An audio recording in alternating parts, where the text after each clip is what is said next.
Para el pueblo eran honrados y confiables, comedidos y trabajadores, hombres que llevaban el ahorro y el amor por la familia en la sangre.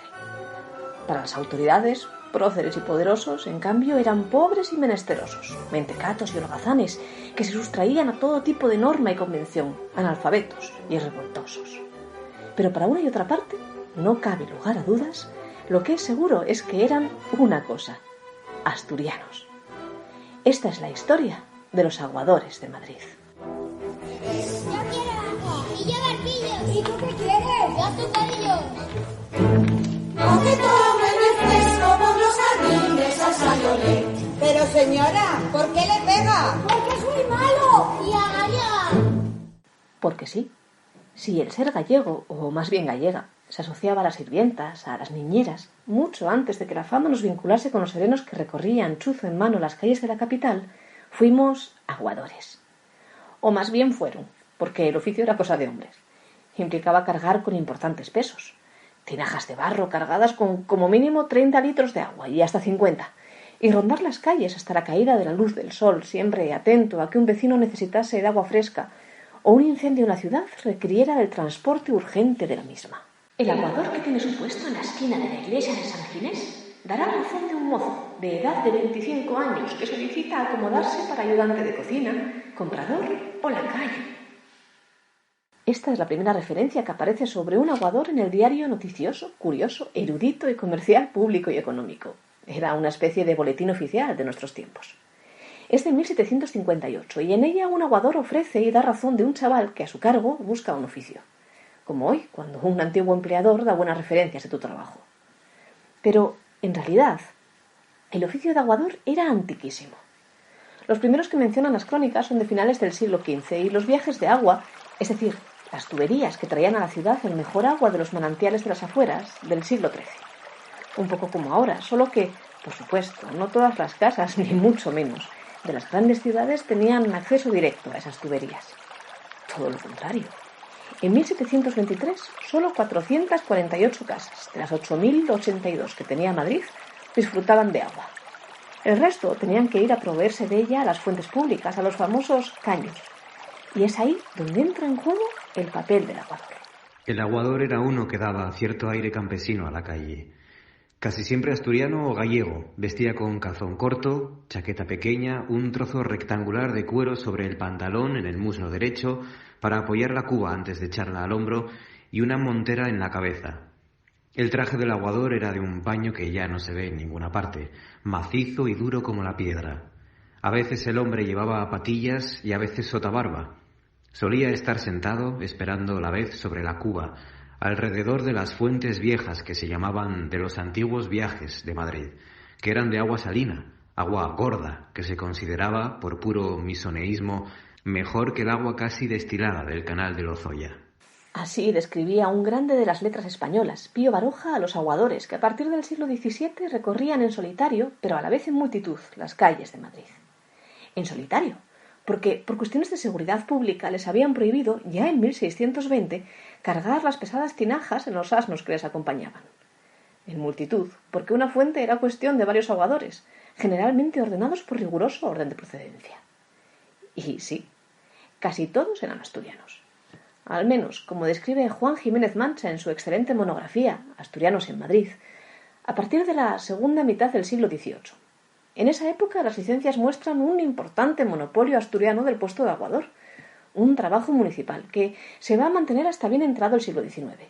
Por ejemplo, a mediados de ese siglo había 1.676 aguadores asturianos frente a solo 97 gallegos y apenas 3 madrileños. ¿La razón? Pues muy sencilla. Los madrileños no querían ser aguadores. Era un trabajo miserable.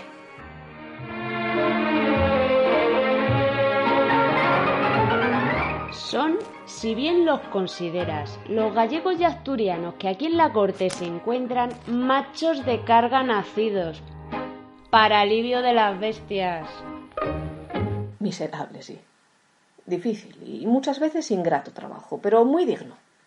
Los aguadores, generalmente procedentes de Tineo, de Cabranes, de Cangas del Narcea, que por entonces se llamaba Cangas de Tineo, de Piloña o también de Villaviciosa, llegaban de Madrid desde Asturias en carros de mulas, recomendados por otros, y habían de obtener una licencia para poder empezar a trabajar en alguna de las fuentes donde ya estaban sus recomendadores.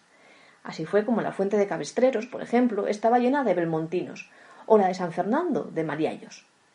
Y claro, tanta corrección en el uso de las fuentes que generaba problemas, como el del pobre aguador asturiano, al que llamaban Gochu los demás, como este, que publicó sus quejas en 1836 en la Revista Española, una publicación de Madrid.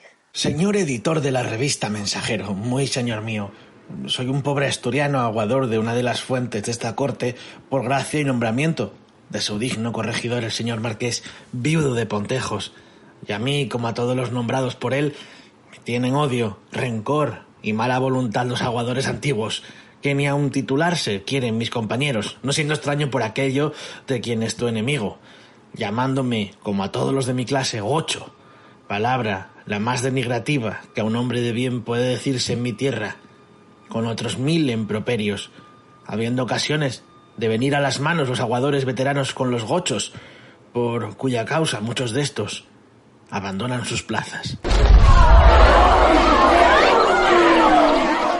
Allí se ve Mariblanca, envidiada de las negras, y aunque mira cuanto pasa, siempre se ve hecha una piedra. En la fuente hay 100 coritos armando 2000 quimeras, con cántaros remendados sobre quién llena o no llena.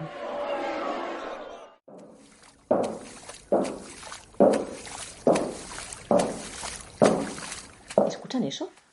Son las fuertes pisadas del aguador, uno de sus rasgos más distintivos. Los pasos fuertes que daban por las calles, duros, de quien mucho carga. Hasta 48 litros de tinajas estaba regulado que cargase un aguador, un oficio que va a estar vinculado muchas veces injustamente a la conflictividad. 1836 fue un año duro. En 1833 recordarán que les conté en este podcast que llegó a España el cólera. Pues, ¿saben a quién se le echó la culpa primera de la enfermedad? Pues sí, a los aguadores, que en el fondo, claro, eran ellos los que manipulaban el agua de las fuentes y la envenenaban, decían, lavándose dentro de las mismas, a ellos mismos o a los perros que les acompañaban.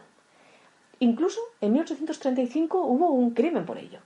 En la reyerta de un aguador que acusaba a otro de haberle envenenado las tinajas del cólera, con el bacilo de la cólera, acabó muriendo uno de ellos. Pero la mayoría de las referencias que encontramos en los medios populares hablan de los aguadores como personas honradas, que inflaban su jornal con trabajos complementarios como hacer la compra a las criadas de las casas o llevarles el carbón. Y por mucho que dijeran las autoridades, para que un señor te deje la llave de su casa, tienes que ser confiable, ¿o no? Miren, ahí viene de nuevo don Pío Baroja, a contarnos algo más de los aguadores asturianos. El panorama que ofrecía la calle Espíritu Santo, tanto inmóvil como semoviente, era pintoresco para un niño curioso. Las calles de Madrid, aunque naturalmente unas más que otras, conservaban todavía mucho carácter en el siglo XIX. Aún existía el servicio de aguadores y aguadoras. Nosotros teníamos nuestro aguador, que como todos los que se empleaban en este trabajo, era asturiano. Llevaba traje de pana y la montera típica de los campesinos, un cuero grueso, cuadrado, en el hombro y una zahona en una de sus piernas, donde apoyaba la cuba al verter el agua en la tinaja.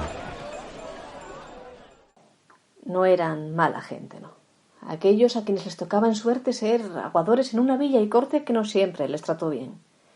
En 1858 se construyó el canal de Isabel II, el primer clavo en el ataúd de un oficio que quedaría vinculado desde entonces y para siempre a aquellos inicios del siglo XIX en que los asturianos, los coritos, popularmente, por aquellos cueros que vestían y que tan bien describía Baroja, gobernaron las calles de Madrid.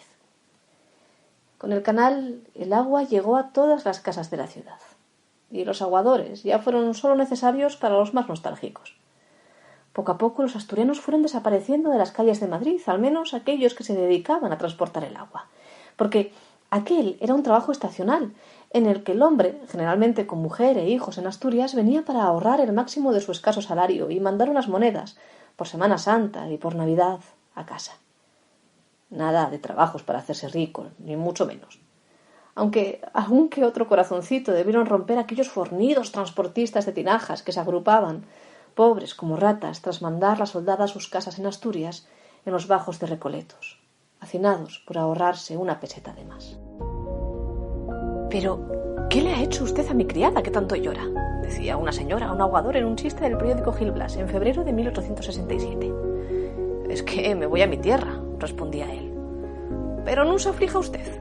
Ya he nombrado sucesor para el agua y para la moza. Si es que fuimos o somos la repera».